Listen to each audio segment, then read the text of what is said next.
कर्नाटक मुख्य निर्वाचन अधिकारी। कर्नाटक विधानसभा चुनाव 2023 ने मतदान प्रतिशत में रिकॉर्ड बनाया।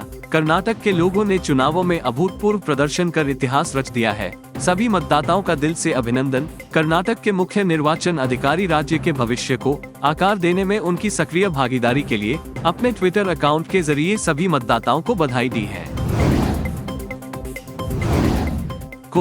कोलार आंध्र प्रदेश सीमा पर एक ही दिन में हाथी के हमले में 2 लोगों की मौत हो गई है। ये घटना आंध्र प्रदेश में चित्तूर जिले के कुप्पम तालुक के मल्लानूर गांव में हुई। पाटीचेनु गांव की एक महिला और मल्लानूर पंचायत के सपनिकुंता गांव के शिवलिंगम नाम का एक व्यक्ति हाथी के हमले का शिकार हुआ। मल्लानूर के ग्रामीणों ने रोष व्यक्त करते हुए कहा कि यह घटना वन विभाग के अधिकारियों की लापरवाही के कारण हुई है। दोनों राज्यों के सीमावर्ती गाँवों में हाथियों के आतंक के कारण ग्रामीण भी घरों से बाहर निकलने को लेकर चिंतित हैं। बेंगलुरु के विक्टोरिया अस्पताल में 592 नर्सों की नियुक्ति की जरूरत है। अधिकारियों ने कहा कि मौजूदा समय में मरीजों की संख्या बढ़ने से स्टाफ की कमी उनके लिए बड़ा बोझ है। 1000 बिस्तर वाले अस्पताल के बाह्य रोगी विभाग में प्रतिदिन करीब 1200 मरीज भर्ती होते हैं। महामारी के बाद बेड की संख्या बढ़ने के साथ ही भर्ती मरीजों की संख्या में भी इजाफा हुआ है। अस्पताल में वर्तमान में 316 नर्सिंग ऑफिसर कार्यरत हैं। औसतन एक नर्स को 40 मरीजों की देखभाल करनी पड़ती है। इसका मतलब है कि नर्सें अधिक बार काम करती हैं। विक्टोरिया अस्पताल की नर्सिंग अधीक्षक कविता एन ने कहा, अगर मातृत्व अवकाश, व्यक्तिगत अवकाश या दुर्भाग्यपूर्ण दुर्घटनाओं के कारण नर्सें छुट्टी पर चली जाती हैं, तो बाकी कर्मचारियों पर अत्यधिक बोझ पड़ेगा।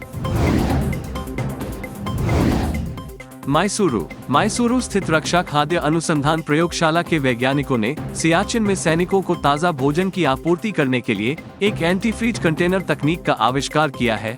ये रॉक हार्ड अंडे, जूस ब्रिक्स और जमे हुए फलों और सब्जियों की समस्या से निपटने के लिए उच्च ऊंचाई पर सशस्त्र बलों की मदद करता है। इस तकनीक को DRFL के निदेशक डॉक्टर अनिल दत्त सेमवाल के मार्गदर्शन में विकसित किया गया था। अगर सब कुछ DRFL की योजना के मुताबिक रहा तो इसे इसी साल लागू कर दिया जाएगा।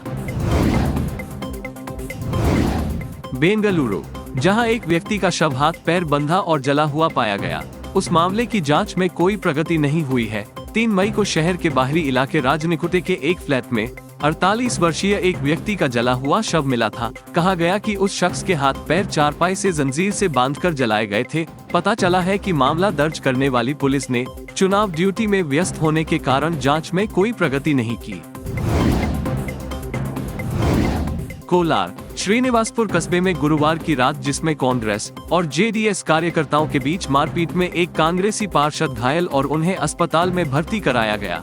मतदान के दिन कांग्रेस पार्टी के ATS ताजमुल और JDS के सादिक के समर्थकों के बीच झड़प हो गई, जो श्रीनिवासपुर शहर के नगर पार्षद भी है। चिंतामणि रोड पर बूथ नंबर 147 हैदर अली मोहल्ला उर्दू स्कूल के पास मतदान हुआ। शाम को मतदान संपन्न होते ही समर्थकों ने दोनों पार्टियों के प्रत्याशियों के समर्थन में नारेबाजी की, पटाखे फोड़े।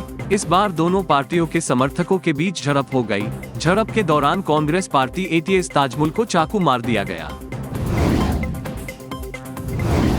बेंगलुरु, स्टाफ की कमी से ठप हुआ वन विभाग। पशु चिकित्सकों की भारी कमी के कारण वन विभाग को मानव पशु संघर्ष के मामलों से निपटने और बचाव अभियान चलाने में कठिनाइयों का सामना करना पड़ रहा है। वन अधिकारियों ने बताया है कि विभाग में स्वीकृत 11 पदों में से मात्र 3 पशु चिकित्सक कार्यरत हैं। ये तीनों पशु चिकित्सक फिलहाल बांदीपुर, नागरहोल और BRT टाइगर रिजर्व में काम कर रहे हैं।